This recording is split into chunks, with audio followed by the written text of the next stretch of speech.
Donald Trump has pudding leaking out of his ears. It has never been more obvious that Donald Trump is in a state of cognitive and physical decline, because he's bringing attention to it every day. Every attempt by Trump to cover up his deterioration has completely backfired. So at this point, he's just embracing us, showing us every day that his brain doesn't work anymore. And he did by forgetting that he's president, forgetting everything really in a moment of complete meltdown that led him to panic because he is so insecure and go on to attack a female reporter. Because that's what Donald Trump does. He attacks women constantly. We are going to get into what was a just complete disaster. But before we do, if I could quickly ask you to leave a like on this video, and if you haven't already, and you enjoy our channel, to hit that subscribe button because it goes a long way and supporting our work. Now, before we get into that moment in which Trump just forgot it all, I want to start with what he was so excited to announce. Something that he always keeps in his melting mind, his tariffs. But it didn't go too well. The United States will be taking a small portion of the hundreds of billions of dollars we receive in tariffs. We are making a lot of money from countries that took advantage of us for years. They took advantage of us like nobody's ever seen. Our deficits are way down because of tariffs. I guess because of the election. Because without the election, you wouldn't have tariffs. You'd be sitting here losing your shirt. But we're taking in billions. We're really taking in trillions of dollars, if you think about it, Scott, because the real numbers, when you think of all the money being poured into the country for new auto plants and all of the other things, AI. So what we're doing is we're taking a relatively small portion of that, and we're going to be giving and providing it to the farmers in economic assistance. And we love our farmers, and as you know, the farmers like me, because based on voting trends, you could call it voting trends or anything else, but they're great people. They're the backbone of our country. So we're going to use that money to provide $12 billion in economic assistance to American farmers. $12 billion is a lot of money, Meryl. What do you think? Peanuts for you, though, right? Peanuts. She's a farmer of rice. This relief will provide much-needed certainty to farmers as they get this year's harvest to market and look ahead to next year's crops. So Trump is admitting that farmers need a bailout. And by the way, these are the bootstrap people, the Republican Party, the party of personal accountability. I know it's difficult for farmers to take on that personal responsibility when Donald Trump is destroying their farms. But they are the ones who in large part elected him to break our economy, slap massive tariffs on everything, and screw them over. So there's a little bit of accountability that should come there. And of course, these farmers do need to be bailed out, but they certainly do not want to. Donald Trump is only creating a greater divide within the GOP and his base at large. I'm sure they would rather just be able to sell their soybeans than to get a bailout from Donald Trump one time that will eventually lead them high and dry when Republicans continue to make more promises. But this is what they have signed up for. And Donald Trump, he's admitting to the fact that his tariffs are hurting people, and it's just a fact that he has to understand at this point, even if he doesn't want to. And clearly he understands some part of it, because he was pushed on a report that 20 Republicans are expected to not seek re-election, that they are retiring, that the midterms are going to be a bloodbath. His response wasn't great.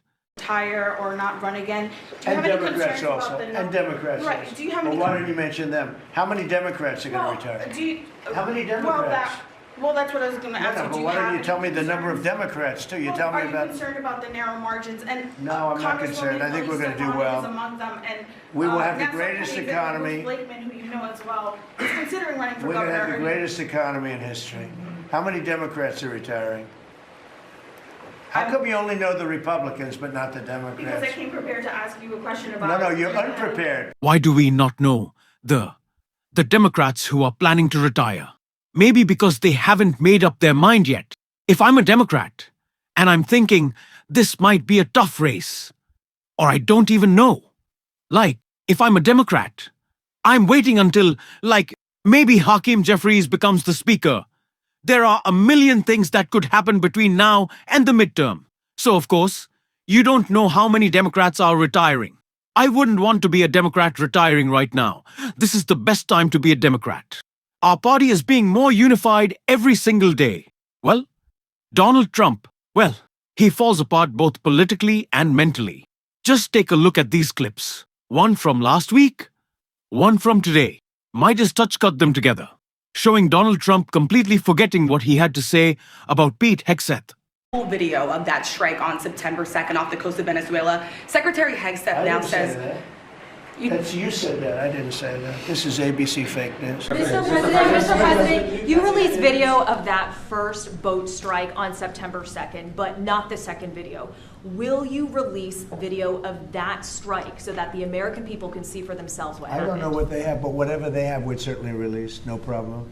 You said that you would have no problem releasing the full video. Are you admitting to releasing the full video? Didn't I just tell you that? You said that it was You're up the to most Secretary Hegseth. obnoxious reporter in the whole place. Let me just tell you, you are an obnoxious, actually a terrible reporter, and it's always the same thing with you. I told you, whatever Pete Hegseth wants to do is okay with. Oh my God, the most obnoxious reporter. Maybe you're just an asshole, right? Maybe she could possibly be doing her job, and you're just an asshole. Have you ever considered that, Donald?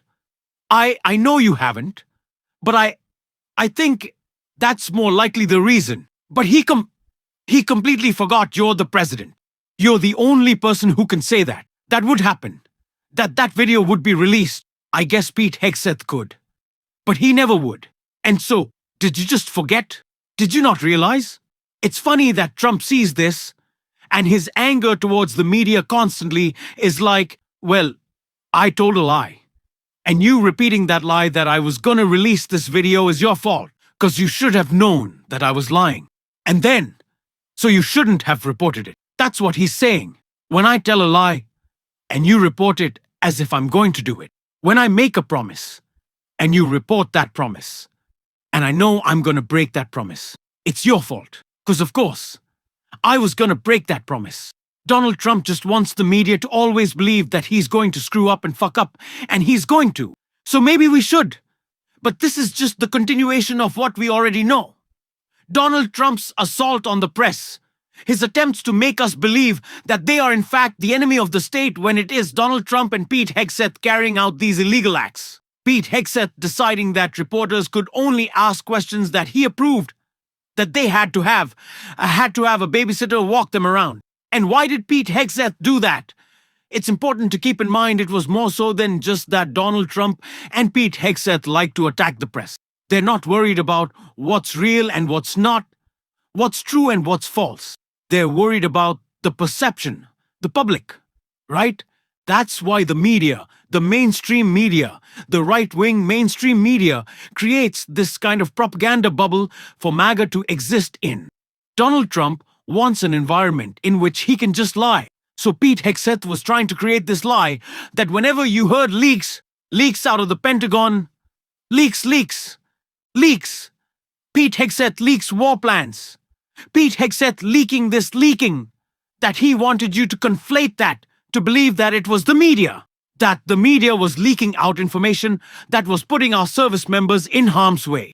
Now, of course, that's not the case. They wouldn't do so. We even remember that when the editor-in-chief of The Atlantic was pressed on sharing the text messages between Hegseth and Beston and J.D. Vance and Tulsi Gabbard and Kash Patel, he said, "No, because this is sensitive information. I don't know what I'm even sharing. I don't know how classified it is. I don't want to put people in harm's way." So the media was not doing that. It was Pete Hegseth. But he wanted you to believe that the people putting our troops in danger were reporters doing their jobs. It's not the case. They want you to believe that. They want everybody to believe that. They want us even to believe that we are in harm's way, that we should stop speaking out.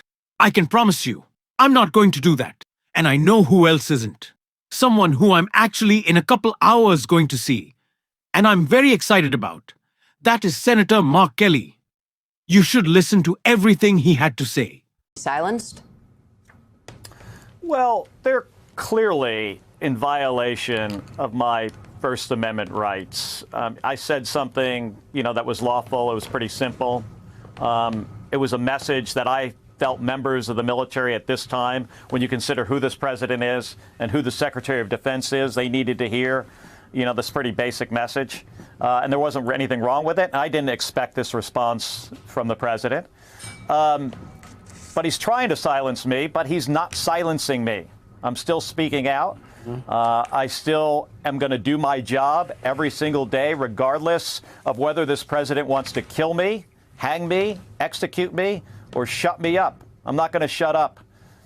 Litigation, coming from me, it's not like in my nature, to do that. I'm going to respond. I've got, a legal team that will respond to whether it's DOD or DOJ forcefully, because they're in the wrong here.